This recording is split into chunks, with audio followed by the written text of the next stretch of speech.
Hi there, welcome to Relig-ish, where we are creating right fit spiritual practices for YOU. Today on Relig-ish, we're taking a viewer's question, which is how do you cope with making the transition from being religious to being Relig-ish when your work is connected to the church? And then my sweet reader said, sigh. And I know.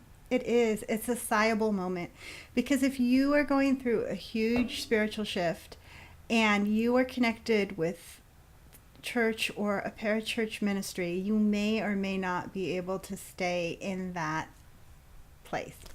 And it's scary when your money, when your income is connected to that. So here's what I can tell you. Sometimes if you're going through a religious shift, if you are in an institution that is not overly conservative, that is okay with questions and gray spaces, you may be able to stay in that religious institution.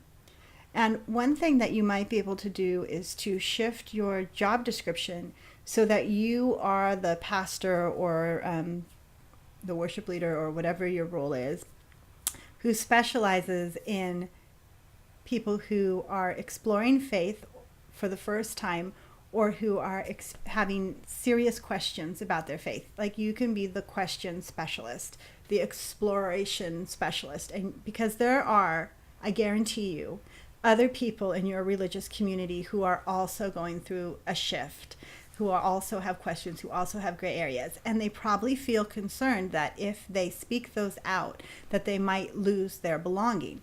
Because in churches, even though they may have a bumper sticker that says you don't have to believe in order to belong, the reality is you do have to come into some level of compliance with the standard set of institutional beliefs in order to belong. So there are people in your institution who, like you, have questions, have wonderings, are trying to reshape their faith so that it is rooted in their history, authentic to who they are today, but creative enough to grow with them.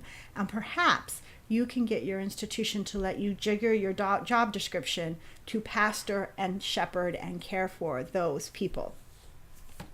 Another thing you might consider is a hiving off model. So if you are pastoring at a church or you're at a parachurch institution and you become interested in doing the work in a slightly different way, but you're not totally ready to divorce yourself from the support of that institution, the financial support, the camaraderie, the collegial support, you might talk about hiving off and doing a side project or planting a side community that is under the general, overarching umbrella of the institution, but has a little more independence and is sort of a pilot program.